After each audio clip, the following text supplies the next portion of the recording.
It's been a long time, right, that we have filmed that we have filmed Random Talks with HannahF. But today, right, I have, it's like people I have to palabi on stage. All right, so today we have a very interesting topic that we are talking about. You will hear me say we because I'm not here alone. I have somebody with me that I love to gist with, I love to just share opinions with, and just talk randomly, right? So I have the pleasure of introducing to you Christiana D. Introduction for me. Hello. All right, so yeah, it's so nice having you on the show Thank today. you.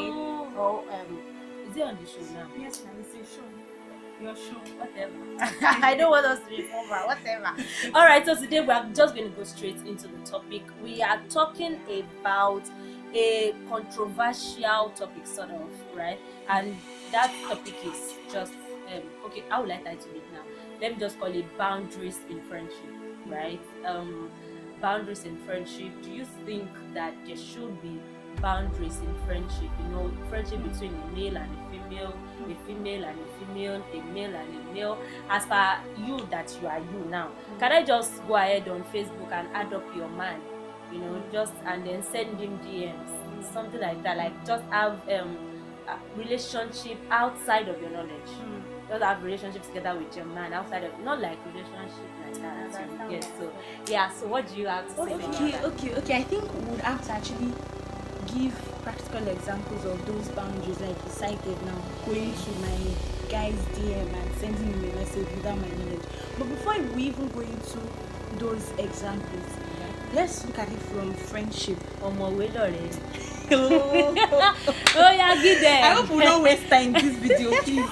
It's not both of us alone. We have people watching us. Let's go.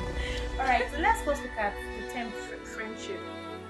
One thing I know about friendship is, of course, I don't need to go into the definition, word for word, what it really is. We all know what friendship is. A relationship between two people where they share emotional, values, all kinds of things, actually, depending on their own specification. But one thing about friendship is it has to be reciprocal. Whatever it is that I do to you as a friend, you do back to me. Whatever good I do, you do back. So I cannot. The only reason I would not, now let's speak it from the lady to a lady perspective. I can be so open with you as a friend, but the moment I notice that you are not comfortable to be very vulnerable with me, then I cease to be vulnerable with you. Yes, because it would really look somehow when I'm just pouring it all out, letting you in on every details about me, and then I know nothing about you.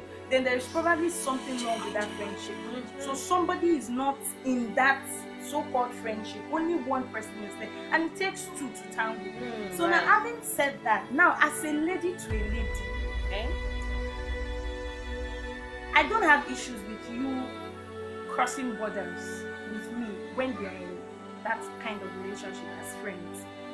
Because before I can call you my friend, I know that you worth being my friend. I will not just call anybody my friend. It's a big word.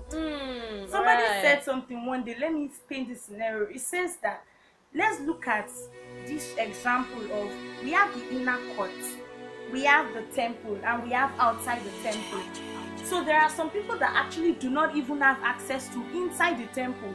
They can only stay outside the temple. They might get some things that are coming from the temple, but they cannot get as much as the people in the temple will get. And based on their relationship and positions, they don't have access to inside the temple. Now there are some persons that they have access to inside the temple. They can enter that temple. Let's look at the church, for instance. We have gatesmen. They cannot enter the church. They are outside the temple because of their position. They are gatesmen. They are supposed to be by the gate, not in the church. Now we have those that are in the church. So we can call those ones, of course, congregations. So everything happening in the church, they know.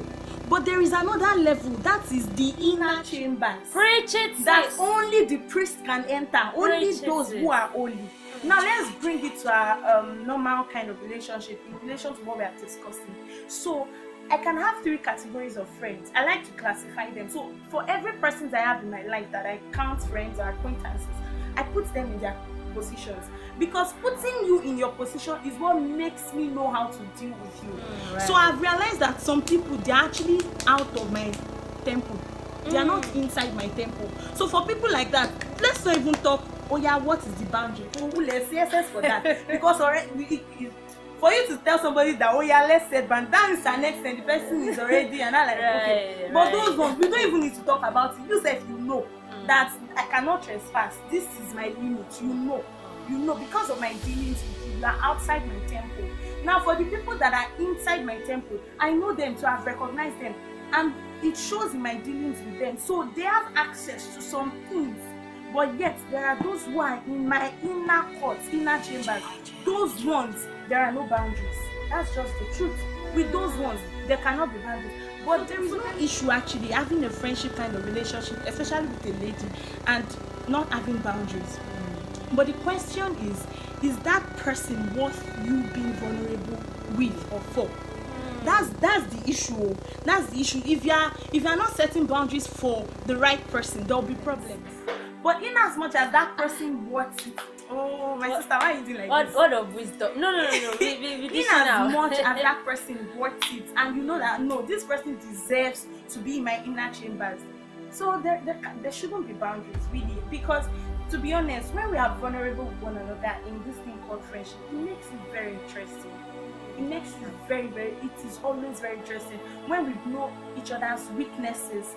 So because I'm vulnerable with you, when, for example, you fall, you can come to me, all right? You can come to me and seek comfort or refuge, because you know that if I was one, I would also tell you we are showing ourselves both the ugly sides and the good sides. So there is so much benefit in being vulnerable and not setting boundaries. But even with that, when we now have to be contrasting it with marriage, in the sense that you are my friend, there are no boundaries, right? But now I'm married.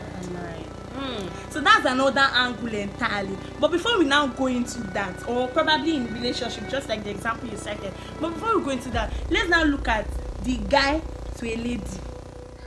You can be in my inner No. Actually, I have guys in my inner chambers who are in my inner court, and it's because they have proven over time to worth that position and space. And that is why, without apology, I bring them in. I bring them to my space, because they've proven to deserve it over time, and there is no issues with that. So now, I don't have boundaries with them in the sense that I'm vulnerable to tell them anything and everything about me, especially when I know that they can be willing to help and give advices. All right, but of course there are some certain things that should not happen, even if we are together in my inner chambers. Do you understand? That's the issue of touching. In fact, you don't need to talk about it. It can't happen, because the truth is, except there is something you guys have for each other. We are talking about friendship here. There are some guy friends you have, and you know that possible you people can sleep together on the same bed. Nothing can happen actually, but some people may not believe it. They say it's not possible for a guy and a lady to be together and something simple will not happen. I don't totally agree with that. So with my friends like that I know that okay, fine, we are vulnerable with each other. You know, we tell each other our weaknesses, our strength. We do a lot of things together. Yet of course we know that there are some things we should not do. We don't need to tell ourselves. We already know that. Actually, there's going to be part 2, right? This one is, I don't know, I'm not saying anything, but I know that you people will question me if I don't ask her this question. So Nino go call Timeteta, the other belongs. Of course, you know where I don't know. Let them know. She knows that she's in my inner circle. Don't let me go. And one thing is, those in my inner circle, I didn't want to bring my mom into this, but if my mother knows you as my friend, Bagbe, you don't enter that circle with that. You don't enter that Holies of holies. You are inside. Mama say holies of holies. You're already inside it already. Maybe it's just this spiritual. No. Holies of holies. All right. See, it definitely there is part 2, right? So thank you so much for joining us on this episode. I don't know when the part 2 will come out. Actually, do not know. I don't know when we are going to be filming the part 2, but in that part 2 she will be talking about boundaries in friendship regarding marriage. All right, so should there be I'm so boundaries? interested in that relationship one. When you have a relationship with a guy and you have another friend. Peace out. All right, out. bye bye. Thanks so much.